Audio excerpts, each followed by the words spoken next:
assunto é na Band News FM. 9h40. E aí, Murilo Rocha? Bom dia de novo. Pois é, Sinine, bom dia novamente para você, para Luciana, para os nossos ouvintes, né? Ontem, dia de votação na Assembleia, e como era previsto, o governo conseguiu aprovar aí o projeto de reajuste do piso e do teto aí da contribuição dos servidores, né? Da Previdência do Estado de Minas Gerais, um reajuste aí até de 80%, né? Derrota para os servidores, uma vitória para o governo Zema. O governo alega que a Previdência Estadual estava insustentável se mantivesse essas alíquotas de contribuição. Então, subiu, mas vai pesar na vida do servidor. E eu acho engraçado, Sinine, Luciana e ouvinte, eu queria chamar a atenção para isso. Quem ouviu a nossa reportagem do Pedro Gelinek, ele esteve ontem presente na Assembleia, e só quem deu a entrevista é a oposição, a Beatriz Cerqueira, deputada estadual, que votou contra o projeto.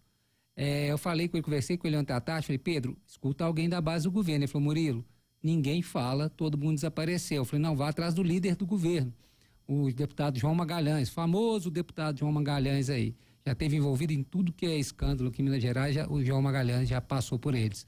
E é líder do governo Zema na Assembleia. Ele falou, ele ia dar uma entrevista, mas desistiu.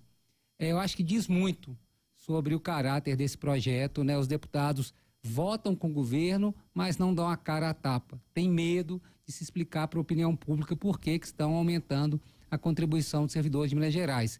Se está insustentável, o deputado tinha que vir e falar, apresentar os números. Olha, esse projeto é para manter a Previdência e tal, mas é uma covardia na postura desses deputados que é impressionante. Votam para o governo e se lixam para o servidor estadual. Acho que o servidor estadual tem que ver quem votou contra lá, quem votou a favor do projeto, e pensar na hora de votar, né? Não que eu estou falando que o projeto não tinha que ser aprovado, mas eu digo essa falta de satisfação, sabe? Falta de realmente de uma prestação de contas para o eleitor e para o servidor público, né? Porque na hora de pedir voto, aí é professor, pessoal da limpeza, pessoal da saúde, todo mundo é procurado. Mas na hora de votar o interesse do servidor, vota, beleza, e na hora de dar entrevista, some o líder do governo, João Magalhães, não deu um pio sobre a aprovação desse projeto, nem com a imprensa. Imagina com o servidor, então, se é que ele vai falar alguma coisa.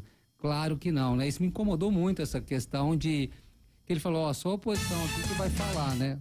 Perdão, Murilo. Sem problema. Só a deputada Beatriz Cerqueira aqui que está falando pela oposição, outros deputados também queriam falar, mas todos da oposição, que votaram contra esse projeto. Quem votou a favor e devia se explicar, não estou falando que o projeto, nem estou entrando no mérito do projeto, estou falando da satisfação, de dar satisfação para o eleitorado. O líder do governo desapareceu, não quis falar, na verdade ele fala quase nada, né? Muito pouco. Desde que foi escolhido como líder do governo, pouquíssimas entrevistas do João Magalhães. A gente até chamou ele aqui algumas vezes para dar entrevista aqui na TV e nunca tivemos sucesso de ouvir aí o que pensa, né? O que pensa sobre o governo, sobre os projetos, sobre a Assembleia. O deputado estadual João Magalhães, que já foi deputado federal, enfim, tem uma longa trajetória aí. Você deu uma busca aí, deputado João Magalhães, vocês vão ver aí que tem uma longa trajetória, às vezes nem tão assim boa na vida pública aí brasileira. Mas me chamou a atenção. O fato é que os servidores, a partir de agora, depois que o governo sancionar esse projeto, vão passar a pagar mais, vão passar a contribuir, um reajuste na contribuição. Como eu disse, a alegação do governo é que a Previdência está insustentável. Aí, Sinine, também outra coisa que revolta é isso, porque os servidores do Estado de Minas Gerais pegaram nos servidores que estão tendo essa Previdência reajustada, a média salarial há risco, mas não deve chegar a R$5.000. Um reajuste de 80% pois no teto e no piso. Essa média eu estou chutando, tá? Dos servidores, mas eu aposto que deve ficar numa média salarial de R$5.000 em média do servidor. Vamos aumentar aqui 7 mil talvez. E o governo vai e consegue fazer essa mudança com os deputados aprovando. Agora, quando vai se falar da questão militar, por exemplo, um Deus nos acuda. O Congresso não vota, ninguém coloca a mão, e aí nós estamos falando de benefícios altíssimos, com direito à pensão para filhos, aquela questão toda. E aí o mercado, né? O mercado não reage, não faz nada, ninguém fala nada, né? Sendo que nós estamos falando de benefícios altíssimos. Na hora de meter a mão no benefício do servidor que ganha pouco, servidor estadual ou às vezes municipal, aí os projetos passam e tal, né? Realmente essa coisa revolta, né? Na hora que vai mexer no judiciário também, né? aposentadorias integrais, nessas coisas, um tanto de benefícios, nada avança. Na hora de pegar e meter a mão no bolso do servidor público aí, do professor, do servidor da saúde, os projetos são aprovados rapidamente. Aí esse do PSEG até demorou um pouquinho, viu? Mas assim, são aprovados sem nenhum constrangimento. Na hora de mexer onde que tem que mexer mesmo, onde que pesa, não é? Que é o judiciário, a questão dos militares, que são benefícios altíssimos que a gente está falando. Aí ninguém mexe, ninguém tem coragem de meter a mão, ninguém compra briga com o Ministério Público de Minas Gerais, ninguém compra briga com o Tribunal de Justiça, ninguém, que eu estou falando, os parlamentares, né? E em nível federal é a mesma coisa, né? É a mesma coisa, é isso. Mas uma vitória, do ponto de vista político, uma vitória para o governador Romeu Zema, o avanço desse projeto, né? E, por outro lado, a gente vai até rodar a matéria aí na sequência, né? O FUAD teve uma derrota aqui na Câmara Municipal, que eu achei interessante que até o PT e a esquerda, né, votaram contra o prefeito nesse caso, que era de isenção para os empresários de ônibus do imposto sobre serviço de qualquer natureza, né, o ISSQN. A prefeitura queria isentar os empresários de ônibus, mas sofreu uma derrota 23-17, e a alegação de quem votou contra foi mais ou menos o questionamento que eu fiz aqui ontem, né? Se eu queria entender o porquê, qual que é a explicação para isentar esse pessoal do ônibus, uma vez que eles já pagam, que a prefeitura já paga para eles ainda um subsídio, para eles, né, poderem manter o serviço, a prefeitura paga. Ainda não é pouco dinheiro que a prefeitura paga de Belo Horizonte, não pagava antes, vamos lembrar, até a gestão Calil, a prefeitura não pagava nenhum real para as empresas de ônibus, mas aí aquele negócio, as empresas não têm mais condição, estão quebradas, senão vai ter aumento. Para não ter aumento, para segurar o preço da passagem, esse foi o argumento, passou-se a pagar um subsídio.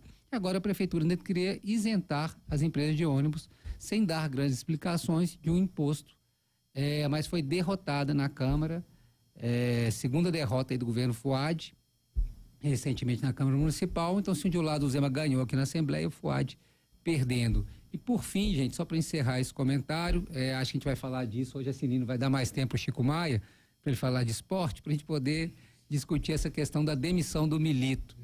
Assim, eu acho que a situação dele ficou insustentável mesmo, parece que até ele havia pedido para sair, mas há um problema no Atlético muito acima do Milito, né? Há um problema que envolve a diretoria de futebol, o CEO da Arena, desde o começo dessa Arena, esse Bruno Musi, tudo que ele encostou a mão deu errado. Há um problema na presidência do clube e há um problema com os donos do clube, né? Os que compraram o clube.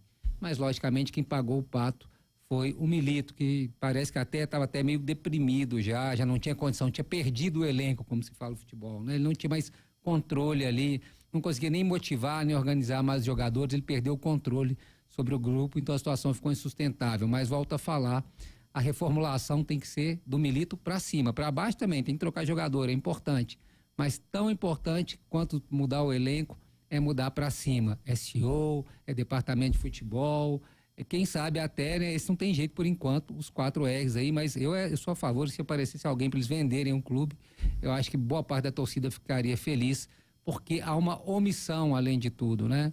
Ninguém bota a cara para falar nada com a torcida, né? Quem deu a entrevista ontem super constrangido foi o diretor de futebol e ex-goleiro do Atlético, Vitor Bage. Deu uma entrevista, assim, visivelmente constrangido. O Vitor nem sabia o que estava falando direito, parecia, olhando para baixo, constrangido para anunciar a demissão do Milito. Mas é isso, né?